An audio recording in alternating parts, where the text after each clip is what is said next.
Hi hello welcome to Jason media. అన్నా నువ్వే ఆదుకోవాలి అభిమాని కన్నీళ్లకు కరిగిపోయిన విజయ్ దేవరకొండ.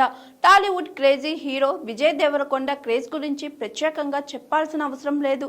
చేసింది కొన్ని సినిమాలే అయినా విపరీతమైన ఫ్యాన్ బేస్ సొంతం చేసుకున్నాడు విజయ్. కెరియర్ బిగినింగ్ లో చిన్న చిన్న పాత్రలు చేసిన ఈ స్టార్ హీరో ఆ తర్వాత హీరోగా మారి బ్లాక్ బస్టర్ హిట్స్ అందుకున్నాడు. పెళ్లి చూపులతో మొదలుపెట్టి అర్జున్ రెడ్డితో సెన్సేషనల్ హిట్ కు అందుకొని ఓవర్ నైట్ స్టార్ అయ్యాడు. ఆ తరువాత వరుసగా సినిమాలు చేస్తూ మెప్పిస్తున్నాడు విజయ్ దేవరకొండ. కేవలం హీరోగానే కాదు, సామాజిక సేవల్లోనూ విజయ్ ముందుంటాడు. ఇప్పటికే ఎన్నో సేవా కార్యక్రమాలు చేశాడు ఈ రౌడీ స్టార్.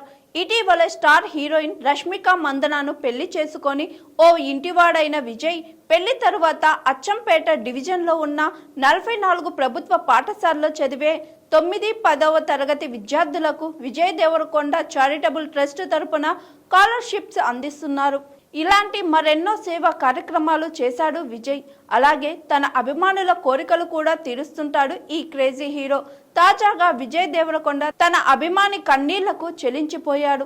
ఇందుకు సంబంధించిన వీడియో సోషల్ మీడియాలో వైరల్ గా మారింది. తాజాగా ఉప్పల్ స్టేడియంలో జరిగిన T20 లీగ్ ఫైనల్ మ్యాచ్ వీక్షించడానికి వచ్చాడు స్టార్ హీరో విజయ్ దేవరకొండ. అక్కడ తన మానవత్వాన్ని చాటుకున్నాడు. టోర్నీ బ్రాండ్ అంబాసిడర్ గా T20 లీగ్ ఫైనల్ మ్యాచ్ కు వచ్చిన విజయ్ ను చూసి ఓ అభిమాని ఎమోషనల్ అయ్యాడు. విజయ్ ను చూడగానే కన్నీళ్లు పెట్టుకున్నాడు. విజయ్ ను దగ్గర నుంచి చూడగానే బోర్న ఏడ్చేశాడు ఆ ఫ్యాన్. దాంతో విజయ్ అతన్ని దగ్గరకు తీసుకున్నాడు. ఆ తరువాత ఆ అభిమాని, నేను క్రికెట్ చాలా బాగా ఆడుతానన్నా, కానీ నాకు సరైన ప్రోత్సాహం సపోర్ట్ లేదు, నువ్వే నన్ను కొంచెం ఆదుకోవాలి అన్నా అంటూ కన్నీళ్లు పెట్టుకున్నాడు. అతని కన్నీళ్లకు విజయ్ కరిగిపోయాడు. అతన్ని గట్టిగా గుండెలకు హత్తుకొని ఓదార్చాడు విజయ్. అలాగే అతని కుటుంబ వివరాలు అడిగి తెలుసుకొని అతనికి మద్దతుగా ఉంటాను అంటూ భరోసా ఇచ్చాడు విజయ్ దేవరకొండ. ఇప్పుడు ఈ వీడియో వైరల్ అవుతుంది.